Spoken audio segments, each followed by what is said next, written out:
So guys, good morning DXN. So guys, may tanong ako sa inyo guys, no? So, gaano nga ba karaming mga Pilipino ngayon guys ang mga walang trabaho, no? Napakarami pong mga Pilipino. Tayong mga Pilipino ay napakarami po sa atin ang mga walang trabaho, no? Pero ayaw rin magnegosyo.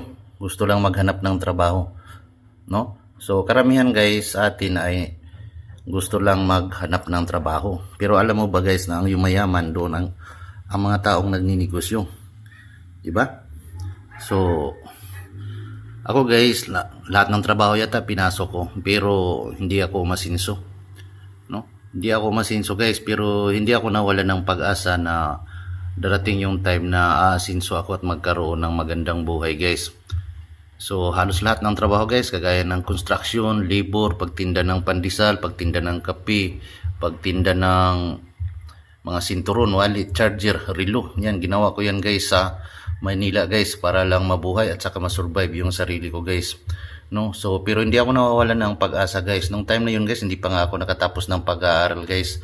No, may mga time pa nga dyan na niyaya na ako ng mga kakilala ko na magtinda na lang ng shabu. Pero ang sagot ko sa kanila guys, ayaw ko. Kahit ba naman kakain ako ng tuyo, basta malinis lang yung trabaho na ginagawa ko. So hanap ako ng trabaho dyan guys sa Manila. Halos lahat ng trabaho ay pinasok ko na nga, no? Construction, ganyan, kung ano pa. Pumasok pa ako ng painanti, pagtitinda ng pandesal, ice cream, iigib ng tubig, pagbili ng mga karton na mga walang kwinta, yung mga karton na scrap, no? Yan yung ginagawa ko yan dyan guys, no?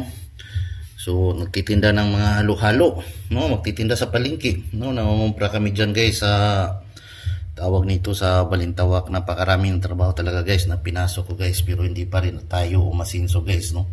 So ngayon guys, ang pakilala ko sa inyo guys, itong napakaliit na puhunan. Actually guys, wala talagang puhunan dito guys sa DXN, no? So dito guys sa DXN, ginagamit ko lang yung product ng DXN, nagkakaroon ako ng income dahil yung mga products na ginagamit ko ay may punto. So kagaya na lang nito guys, itong mga massage oil na to ay mayroon itong mga points, no? Mayroon yan mga shampoo, yan sa likod, ito mga spikati, may mga ano yan, so mga toothpaste, no, facial wash nandyan. So kung makikita mo yan dyan guys sa mga vlog ko guys, lahat ng mga products guys binibili ko guys, product ng DXN, no? Itong mga products na to guys ay may mga puntos to.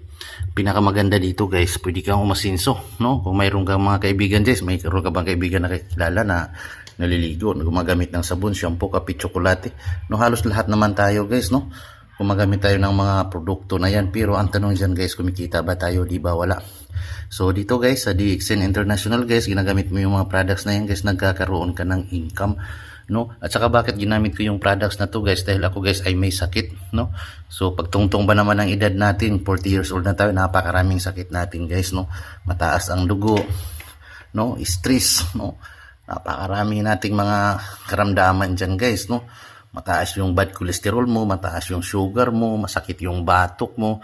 Yung iba nga guys, no, bata pa, mayroon ng mga sakit, halos tayong lahat mayroon ng mga sakit. Kaya ako pumasok dito guys sa DXN International dahil ang rason ko po guys, ang kalusugan po ay kayamanan, no? So habang nabubuhay tayo, kailangan natin maging malusog. So itong ginagawa ko guys, no, mayroon akong mga products dito guys na mga food supplement guys. Ito yung tinitake ko, no? Hindi ko to tinitinda guys, kundi tinitake ko to. Iniinom ko to sa araw-araw, no? Ito'y parang budget ko na rin, no? Pero kung gusto mo rin maging ano guys, maging gumamit ng mga products na to, pwede kong ibenta ito sa iyo, no?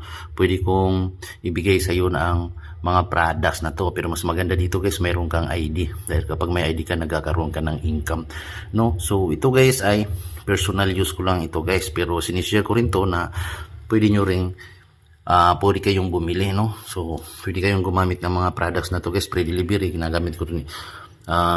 Bibigay ko sa inyo yan, ako mismo magdi-deliver sa inyo guys. So ito guys, no, yan mga kape, naka-stack yan dito guys sa ano ko, sa aming bahay. So naka-stack lang yan guys, yan. Pero nagyaya pa rin ako na mag-order ganyan. So mayroon na rin akong mga users nito guys, no? So mayroon akong mga sinusuplayan nito na may mga edad na, no? Kasi talaga namang napakaganda ng ating products at maraming tumangkilik dito guys. So ayan guys, yung mga products natin, no? Napakarami nito guys. So, kung gusto nyo mag-order, comment lang kayo. So, maraming salamat. Thank you sa panonood. God bless po, no? So, maraming salamat. Please share po sa mga kaibigan ninyo, no? So, lahat dito guys ay pwedeng gumamit, bata, matanda, may sakit o wala, may ngipin o wala. So, thank you for watching. God bless po.